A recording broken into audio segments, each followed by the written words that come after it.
Hi, good evening. I'm Susan Wilkinson Cox, your holistic coach working with the feeling body and mindfulness meditation. I wanted to come on here tonight and talk about stress and recognition of stress, and then we're going to follow it with the meditation. But first, I wanted to really just say that I want to start a regular meditation, just a meditation. I want to come on here on the Change Lounge and Minding the Soul, and I wanted to put a regular meditation on. So I wanted some ideas. So drop me some messages to tell me if you'd like a meditation regularly, when you would like it. So would it be first thing in the morning, 6 o'clock, 7 o'clock? Would it be in mid-afternoon or lunchtime, or would it be like at the end of a busy week, or a Sunday night, 8 o'clock, 9 o'clock? I just would like to know, because I want to put it on regularly, but I want to know what you guys would like. And then I can, regularly we could meet online for 15 minutes, 20 minutes, half an hour to have a regular meditation just to chill you out, especially if you've got things going on around you. Also wanted to say that I'm going to have Billy Smith coming on here in the next couple of weeks, where he will be talking about chronic fatigue syndrome and pain. So very interested. Billy came out on the other end of this, and I've worked with Billy several times. So that will be really something to watch out for. We're just waiting to confirm a date. In the meantime, if you get on here and you like what you see, give me some likes. If you want to see something particular, let me know. If you watch it on hashtag replay, if you watch it on replay, then please do hashtag replay so I know. Any questions and queries, then let me know. But we're going to look at stress, what stress is, how it affects us, how we can recognize those stresses, the signs and symptoms of stress. And we're going to sort of give you a little bit of homework to do, and then we're going to do a meditation about it, and then a few takeaways of what to do. But in the meantime, let me know. I know at this particular time, and I hate to keep going on about it, but it is true, there's all sorts of things going on. The government don't know what they're doing, and we don't know what the government are doing, and all the different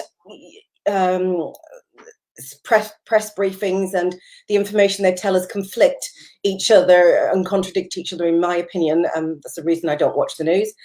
So we don't know what we're doing, whether we're going back to work, whether we're not going back to work, whether we're going to be safe, whether they're not, whether there's going to be another wave, or whether there is not going to be another wave of this COVID thing. So it's creating a lot of stress, I know, around my friends, and it's even affected me. Not particularly that, but I've been through a stressful period.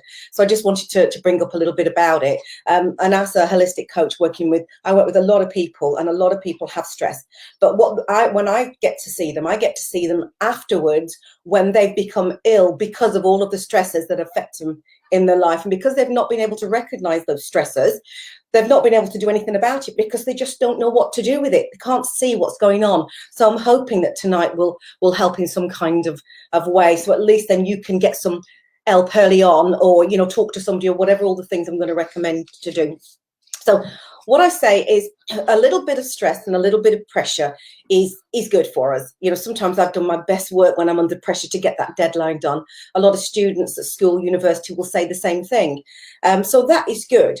But however, when we are pushed too hard for far too long, this is when the problem amounts. And this is when, that goal becomes too big or impossible to reach. And we feel under pressure. And this is not just at work. This can definitely be at home as well, or things around home. But we'll talk about that shortly. So stress occurs when we get too much. When we feel that things get loaded on us, that we just can't cope anymore, and then the stress comes out in us in all sorts of ways, and we just feel that we can't cope, and we have these feelings of hopelessness, among many other things. And we will all have our own different levels of where something just becomes too much for us. So what I wanted to say, when we get into this stressful state, the body changes. And some of the changes that I want you to look out for when you're in that stressful state is your muscles tense up for ready for that fight or flight. So you're going to have a fight, freeze, whatever you want to do. We're different. If you're in a stressful situation or threatening situation, you might actually freeze and not do anything. You might flee, or you might fight back. Okay, but that stress occurs nonetheless. So we tense up, ready for that fight or flight. We start to sweat, our heart races, our palms get sweaty, our breath becomes a little bit more rapid, our pupils dilate, and your attention increases, which is funny. You can be quite snappy, and you can even withdraw into isolation. So there are some of the signs, and there are more signs. And remember that we are different. So, you know, you will cope with things, or your body will react differently. But I'm guaranteed you'll have at least one or two of those on there. And like I say, stress is not a bad thing, because stress is what we do when we are faced with a threat or danger. You know, it alerts the body to get ready to fight or flee. But like I've said, we need to recognize when we're ready to flee, fight or freeze, or when we need to realize that something is being put on us that is far too much for us. So some of the physical symptoms that I wanted to share with you, and emotional and behavioral and cognitive symptoms, so that you know, if you feel, or you might recognize some of your friends going through some of this, and then maybe you can intervene or do something for yourself. So some of the physical symptoms are: you get headaches, you get sickness and nausea, you can get constipation and diarrhea. You can go either way, and you can have a loss of sleep. And I'm going to give you an example of when I was stressed. So if I ever in the past was going for an interview or a very important appointment, you know, my tummy would start to churn, and I would feel that I would have to go and move my bowels before I actually went into that. That is nervousness. That is stress. The other symptoms, emotional symptoms, are feeling depressed and feeling anxious, irritable and restless, lethargic and tearful. You know, we've all been around somebody when, you know, they're quite snappy at us, and, you know, we don't really know, but we have to recognize that maybe they're under some pressure somewhere. And so we, as being their friends or family, they take it out on us. Unfortunately, I always say that unless we are invited in, we can't, you know, go in there and find out what's going on. However, we can put signs out there to say, or signals that, you know, we're here if you need me. You know, if you need anything, you want to talk, then, you know, let me know. You could even, you know, put somebody's card in their bag, and hopefully it may prompt them to seek some help. Behavioral symptoms. So this could be where if you smoke more. If you drink more, or if you don't, you could take either or both of those up. And take drugs, for example. Some people think it's escaping, it's getting away from it, it's going to go away, but it's not going away. It's still going to be there. We have to feel it. You know what my saying is, you know, you have to see things in the reality of how they are. Unfortunately, when we are depressed, you know, we are feeling sick, nauseous, anxious, irritable. We don't always see things in the reality. And that's why I'm saying to you, learn to see them in yourself, in others. The other one is the cognitive symptoms that you may get or may not get, and they are poor concentration, poor work performance, an inability to rationalize things or think clearly, and just not really seeing it clearly, not being there, not being present. So they are the main symptoms of physical, emotional, behavioral and cognitive. And there will be more. And I'm sure somebody will be, you know, texting me, phoning me, saying that they've got those symptoms or they recognize them. I'm just having a quick look. Bear with me. Can't get all the comments on here for some reason. Oh, that's why. Just wait a minute. Sorry. Comments. Right. Thank you. Yeah, so we don't always get them on there. So if you've got any comments or any questions about this as we go along, then, you know, let me know, or, you know, inbox me if you feel that you are going through any of those symptoms or you recognize them in yourself, you know. So what we say is stress can present itself in all kinds of ways, and it can also present itself at home and at work. But what I wanted to touch basically on work, and I don't know a lot about the laws and legalities of working conditions, but I do know that your work, if you're employed, has a legal duty to make sure that your work does not inadvertently affect your health and that is in the, I don't think I wrote it down, the 1974 Health and Safety Act. Yes, that's correct. That's what it is. So, but look at the areas in your life of where the stresses can be. In work, what could that be? That you're given too much, you're expected to do too much, the workload is too heavy, but you're not saying anything, or your boss is not very nice, you're getting bullied, you're getting harassed, you have no support. There is constant change in your work, and when you have this constant change in your work, you're not being informed about it. You're just being told you have to do this, or you have to go here, or you have to go somewhere else.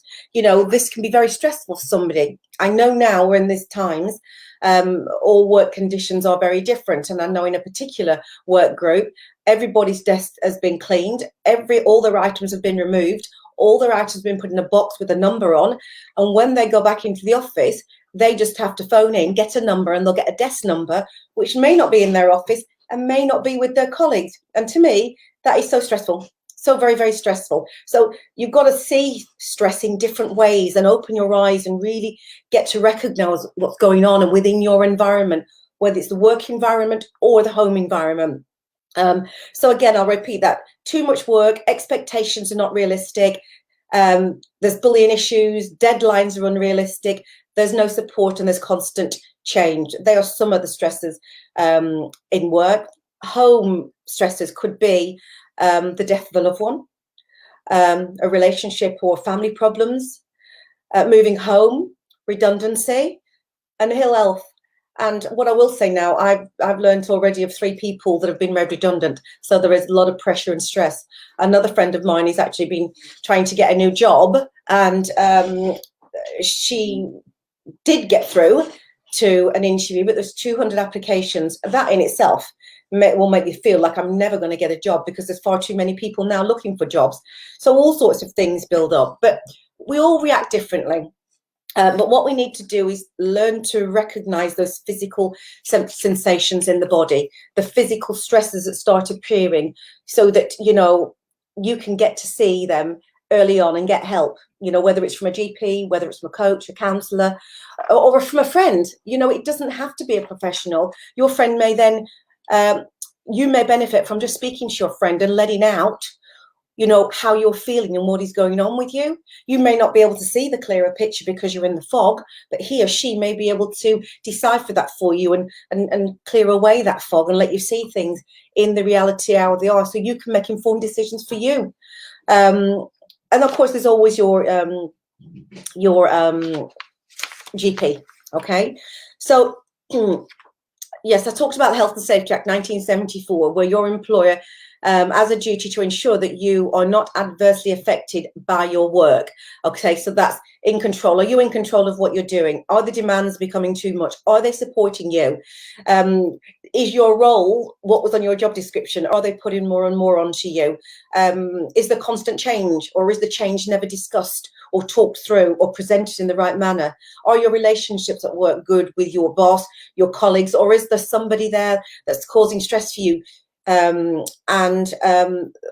If that's the case, you know, you must go and see a supervisor. And if your supervisor is not the person, then you must go and accelerate that to HR, you know, and get some support from there, because they're duty bound to do that. Early on intervention is so important.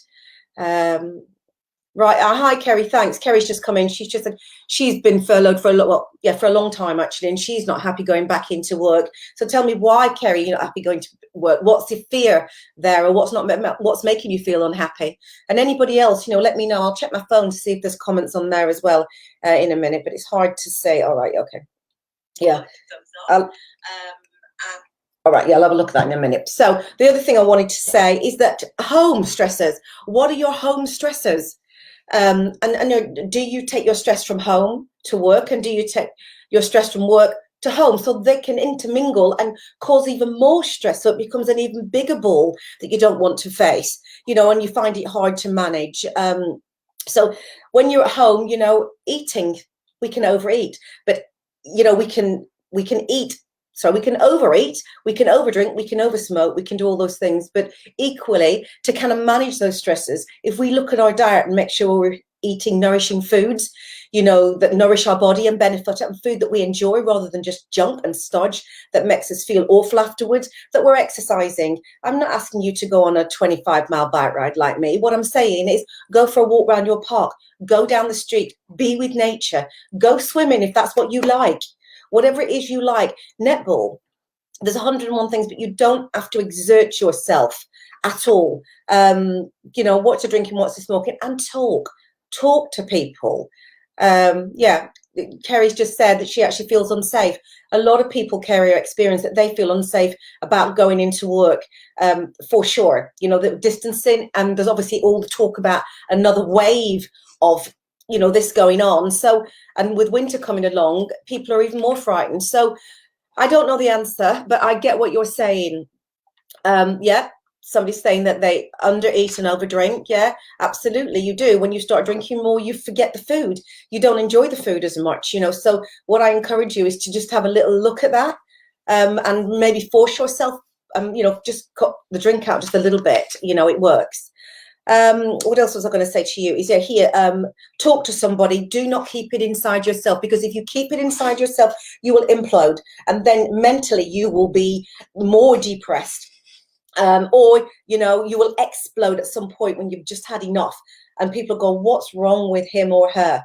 They've had too much and they've not talked to anybody. When they get it out, it's like a big volcano and they feel so relieved. So talk to somebody, get it out. Be positive. Try to be positive about things. Even if you don't feel it, do positive things. Say positive things. Go to places that you know are going to uplift you. And start to recognize your stressors, so that you can take action. And I'll talk in a minute about stressors. And if you're not sure what a stressor is or your stressors are, get a diary. Get a diary. I always have diaries, and write down things that go on in your environment in or around the time that you start to become stressed, or in the immediate aftermath, when you can actually sit down and begin to look back and say, well, what was it? What was it? Oh, I got stressed when that girl at work came towards me because I feel she's very funny towards me. Okay, what's my stressor at home? Oh, my neighbour's always banging on the wall. My neighbour's always saying that we're making noise and we're not. It could be many, many different things. You know, it could be your husband, it could be your wife, you know, leaving a cup in the sink when you've spent 4 days cleaning the house. You know, it could be the kids are driving you mad and there's no respite. Therefore, you could maybe say to your mom or uncle or a friend or something, can you take them to the park for an hour? So learn what your stresses are and learn to relax more, and maybe even meditate. You know, I'm all for meditation, and we're going to do a meditation when I finish this talk. But, you know, take regular exercise, look for the symptoms, recognize what they are, go to your GP, go to a counselor, you know, get early intervention. And you know what I do, you know what work is now. You know, don't be one of them people that come to me and they're already on the floor. They've already gone into this downward spiral, you know, because the stresses have become too much for them. You know, get that help now and recognize what's going on in your life. Recognize those things that start creating small stresses in your life. And if everything on your back becomes a little bit too much, you're going to have to offload that. So talk to somebody at work, talk to somebody in your family, talk to a GP. Do not stay with stressors. So now I'm just going to go over a few things. I want to tell you something that Jon Kabat-Zinn said. He's famous mindfulness meditation teacher, brought it from the east to the west in America, and very well known. So this is what he says, is his advice, and I agree with him. He says, firstly, look at your expectation of what you are going to achieve in a given amount of time. We all know if we push ourselves too hard or for too long, we will get sick. Take a step back and ask yourself, is it really worth it? For each person, there's a certain level of when it will not be worth it. So take a step back. Secondly, take some time every day for timelessness. In meditation, we find timelessness so that we can go inward to deep states of relaxation, which we find very nourishing. I know I do. And thirdly, look at how you can simplify things in your life. If you let in your life, go for quality, not quantity, and make a determined effort to look for ways in which you can you are filling your time unnecessarily, and rid yourself of those. So to recap, have some me time. Recognize those cognitives, those physical, those emotional, and those behavioral symptoms. Make time for yourself. Challenge yourself. Avoid unhealthy habits. Hi, Katie. And I'm saying hi to everybody else because I know I've got another station going on, but I can't get it on my phone. So hi, I'll get to your questions after. Hi, Diana. You've just realized that you need routine to keep you busy and exercise, talk, and become healthy. If I didn't do it, there would be invitations for stress and, yes, having time for yourself. Yeah, well done. And I know you've been doing a lot for yourself, Diana, recently. So my hat goes off to you, and keep that weight loss going. Well done. So avoid unhealthy habits, help other people, if you recognize stresses within them, and help yourself. Be active, take control, connect with other people, work smarter, not harder, and try and stay positive. The feeling of loss of control is one of the main causes of stress and lack of well-being. So take control, be in control. Do not let other people control you. Stress, recognize it, and the stresses. I said these little things that needle me. So for me, for stress can be a build-up of things, and then I become overwhelmed, and then I go into isolation and I go backwards, and that's just me. But now I'm sort of becoming a little bit more in control with those, because I've just been through something like that. But I've pulled away from a lot of things, and I'm focusing on the things that I want to do, and this is one of the things that I want to do with my courses and all sorts of other things. So guys, we are going to go into a meditation. So I hope you're going to enjoy it. So I want you to just get yourself, there'll be pauses in between. I will chime you in and I will chime you out. There will be pauses in between, and then I will come back in and I'll guide you even further. So start to make yourself comfortable.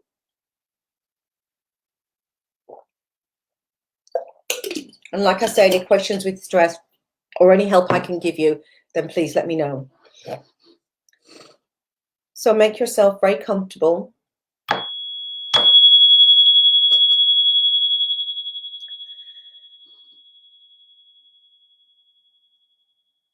Take a deep breath in and a deep breath out. Another deep breath in and a deep breath out.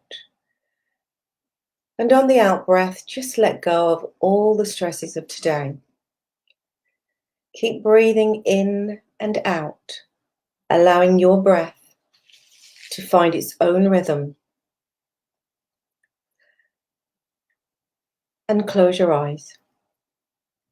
Allow all those tiny muscles around the eyes just to relax and flow throughout the face, softening the cheeks and the lips and the nose, the forehead and the ears, allowing that wave of relaxation to flow all the way through your body, relaxing your body as it goes from the top of your head to the tips of your toes.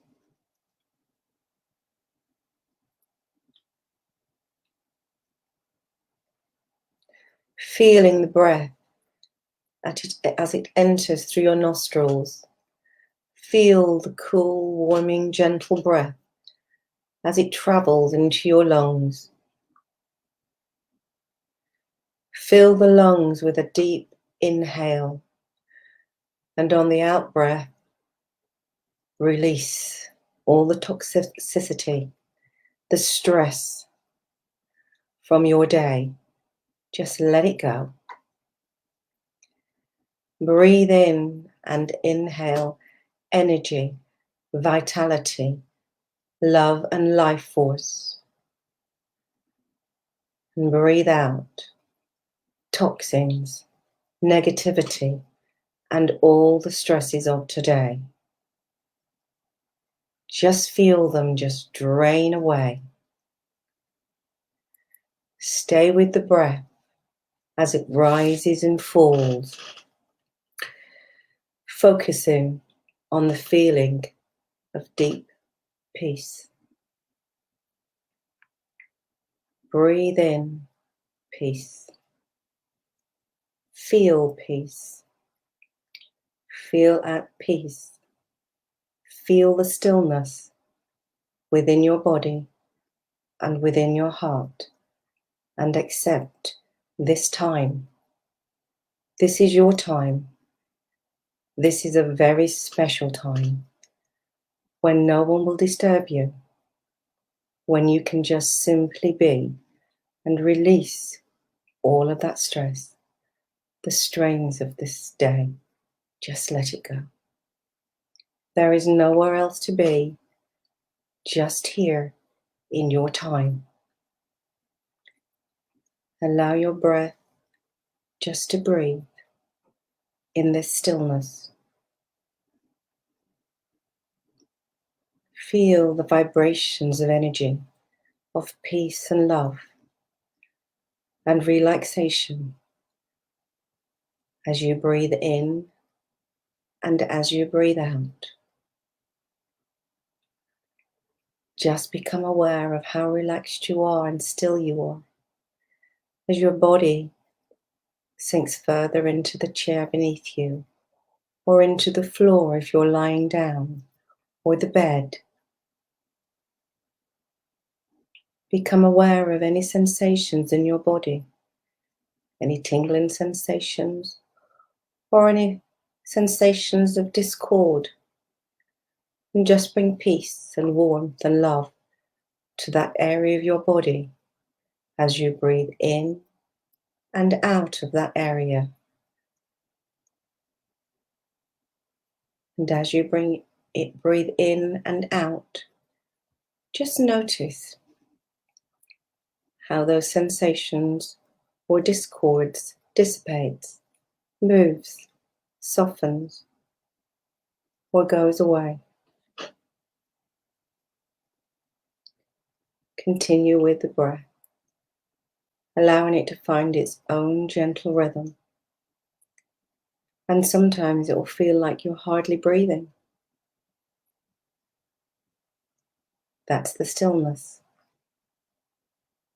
We go in so we do not go without.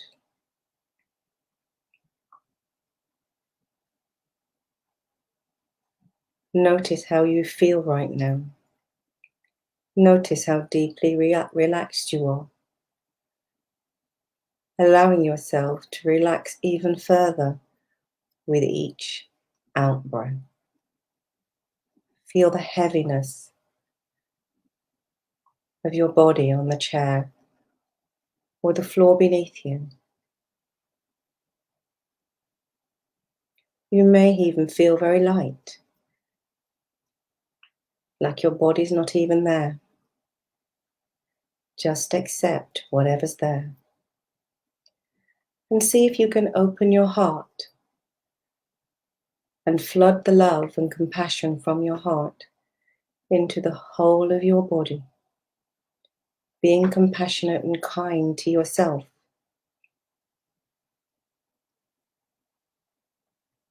As you breathe gently in and gently out. Visualize all the energies of stillness and love and compassion moving gently throughout your body and soothing you, relaxing you, taking all the unwanted stress away so that you can simply be in this special place at this special time when nobody is pulling on you. You're just relaxing, you're letting go, and you are just breathing and being compassionate with yourself. Nothing more and nothing less. Just breathe. Feel your chest rise and fall. Feel the air as it leaves your nose and enters your lungs. be aware of the stillness. And if your mind wanders, and it will, just come back to the breath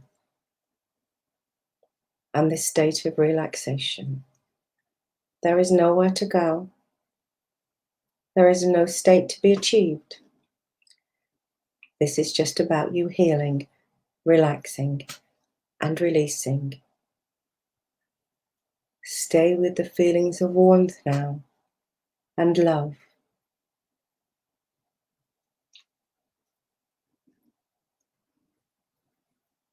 Feel another wave of relaxation coming over you from the top of your head to the tips of your toes, followed by a wave of love, of self-love and compassion for you that fills the whole of your body, and you are feeling wonderfully good in every area of your body. So relaxed. Every muscle, every nerve is loose and limp and relaxed. And you go deeper and deeper into relaxation with each breath you take. Now I'm going to leave you here in this compassion and this love for a few moments and deep relaxation. And then I will come back in a moment or so and bring you back. So enjoy the stillness.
And now that we've been meditating for quite a while, I want you to get a global awareness of how you feel right now in this stillness, this compassion and this love. And start to gently bring yourself back to full awareness. Bring in this compassion and love and state of relaxation so that you can take it through to the rest of your day and evening.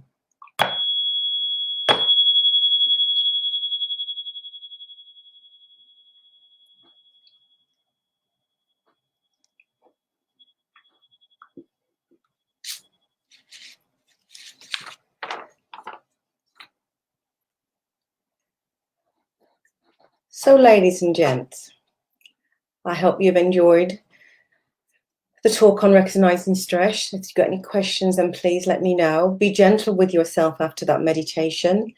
And if you've got any questions for me, then inbox me, text me, or email me.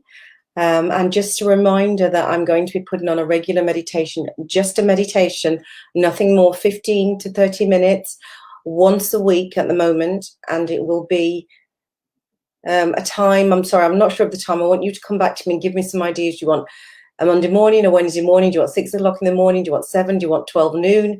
Do you want an evening late at night? Would the end of the week be a better option for you?